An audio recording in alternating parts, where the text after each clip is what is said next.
Hey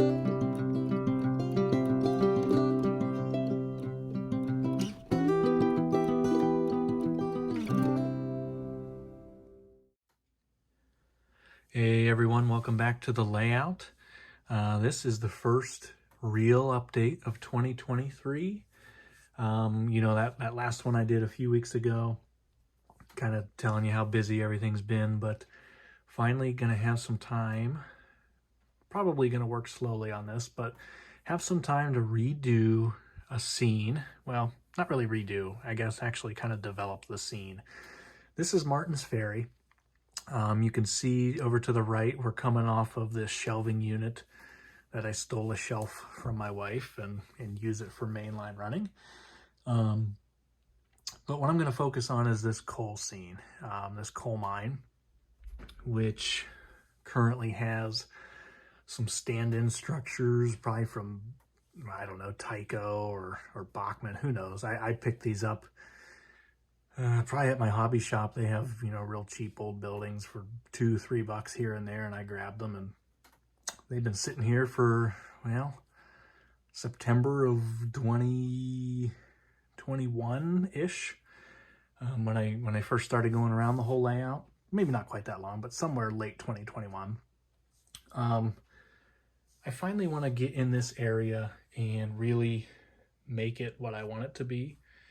A coal town somewhere in West Virginia or so. I've always loved coal trains. They're probably my favorite, visually to look at. I just think they're really cool, and they're becoming, a little less common these days. But the era I model, the late 70s, certainly much more prevalent sight to see these running. So wanted to incorporate this scene on the layout. I will say I call this town Martins Ferry, but that might change. This is the one town name I'm not in love with, so we'll see. More on that down the road. Maybe something will come to me throughout this whole process. But this is where it is now. You can see one track comes off the inside main, to kind of serve the purpose here. Well, that's going to change. It is going to become 2 tracks, and I already, kind of got the idea here where this is going to come off here and split 2 tracks. And the building that's going to go in there is a kit from Walthers. It is going to be this guy here, Diamond Coal Corporation. This looks like a really awesome kit. So you guys know from the past, I've done some scratch building for cost effectiveness. For the purpose of this, I just think the small detail parts of a coal mine, I think this kit is going to accomplish what I'm looking for a little bit easier, but we'll see. I'm going to work on that. I've already kind of measured out the dimensions off of the hillside there, and I already know that the layout is not wide enough, and by what I just showed you with that turnout to do the 2 tracks, you can tell it's already coming off, the edge. But my plan is I am going to basically take a board, a piece of wood from that post, just kind of come back towards the camera, and I'm going to tie into the benchwork here over the sump pump. I'm not going to show you that right now, but basically just going to come straight back and do a couple of support pieces up against this guy here, and lay in some plywood, do some foam, all that good stuff to kind of tie it into the existing part there. So really adding 6 to 8 inches off the front here, just to give a little more width for those 2 tracks, and a little more width for this coal mine to fit in there that I already know isn't going to fit. So what I'm going to do now, I am going to, for whatever, I don't really know exactly what I'm going to work on first. I need to build the kit, and I need to work on widening this area. So depending, I'm in Ohio, so we have some snow on the ground here today, so I'm not going to go outside and start cutting wood. It's not really a good day for that. I'm probably going to work on building a kit. If I have a nice sunny day, I'm probably going to get the saw out, and I'm going to start working on this. So we'll just kind of see where it goes, and I'll show you the progress as we work through it. But for now, I'm going to start working on the kit, and then hopefully bench work shortly after that. So more to come here in a little bit. All right, everyone. Well, as weather would have it, and as free time would have it, the kit is done first before any bench work was completed. Still cold, still nasty. Just don't feel like getting that saw out and working on the deck. I could do it in the garage, but this time of year, with the snow and the cold, I let my wife park her car in the garage. I know, what a great husband. Yeah. She pretty much cleared the garage this year and decided the car's going in here. So, yeah, if I'm going to do any sawing, I either got to pull the car out and clean it all up right away, which, we guys love to clean up our mess right away, or I have to do it outside, and weather's not really allowing that. I mean, I could, but not right now. Anyway, the kit has been completed first in terms of putting it together. This is the angle that it's going to sit on the layout. It's just going to pretty much go in that direction. That chute, that conveyor or whatever is going to go into the hillside, and the main lines will run under it like it is already. But pretty simple kit. There were some, mismarked items, which, happens. Not a big deal. You can look at the pictures and kind of figure it out. A couple of pieces weren't quite as long or as short as they needed to be, but again, not a big deal. You can modify it. This is going to get weathered. I'm going to clear coat it. I guess matte coat it with the Tester's dull coat, and do the weathering powders, do another layer of dull coat, just kind of get this looking a little bit different. I did not spray paint anything prior. I kind of liked the base colors that it came in. It's in a couple of different colors of gray, which I feel are going to weather good, and going from there, you can easily make it look beat up and dirty. So decided to stick with these base colors. You certainly could paint it if you wanted to, but I liked what the colors were. It was kind of the vision I was going for. So anywho, that is the kit.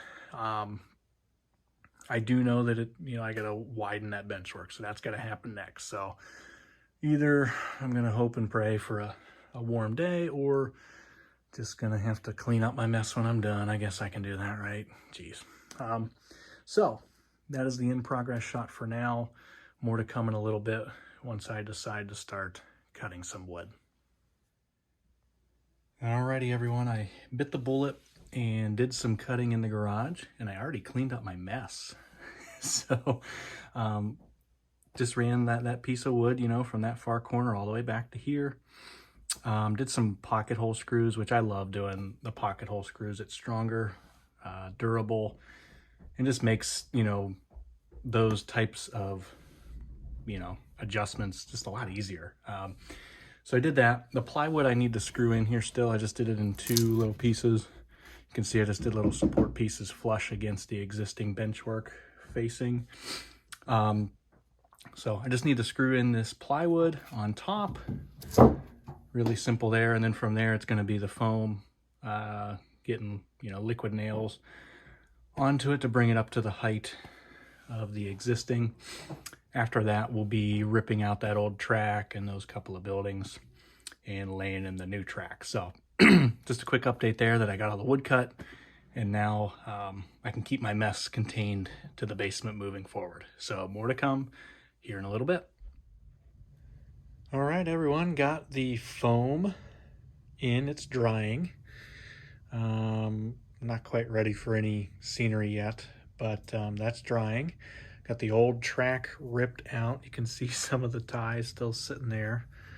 Obviously patchwork needs to be done on the scenery, but you can see that. You can see the new turnout put in there, the 2 tracks coming back, and yes, I am out of the gray road bed, so I'm going to use that steel rail, which isn't as good, but honestly, where as your handheld here a little bit, and apologize for any shadows, but the locomotives are only going to be pushing the coal cars in to there, so they're not even going to be running on that steel. So the conductivity of the rail really doesn't matter to me. Got the mine, the actual building placed. Do need to do, the kit has 2 of these for the conveyor. I didn't put the other one together yet because I knew I needed the trim, to fit here to kind of go into the hillside. I will be doing that here shortly as well. Probably going to include that later on. But for this update, I think we've done a good bit. I'm gonna wrap it up here. Benchwork added, the foam's in, the building's built.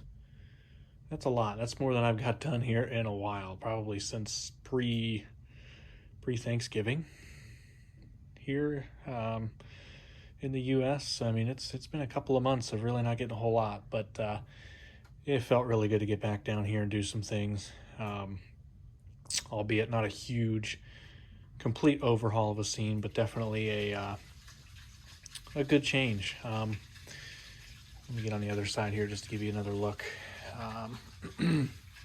That's kind of where it sits, and like I said, the two main lines run underneath back there. I am going to have to tie in this hill here to kind of figure all this out, but I just wanted to kind of test fit everything in, make sure it works. I do need to level the track a little bit more, so definitely a lot more to do, but all that's kind of boring stuff. But just wanted to kind of show the transformation of this area here. So with that, we're going to wrap it up. I want to thank everybody for watching, as always, as hopefully work continues to pick up here. I'm sure the next update's going to have a lot more scenery here, hopefully ballast, weathering this building, all that kind of stuff. So lots more to come in the next few updates. So thank everybody for watching. Thank you for subscribing, commenting, liking, everything. Really appreciate all that. More to come here in the future. So with that being said, and my furnace turning on, this is Jake from the Mill Valley Sub. We'll see you next time.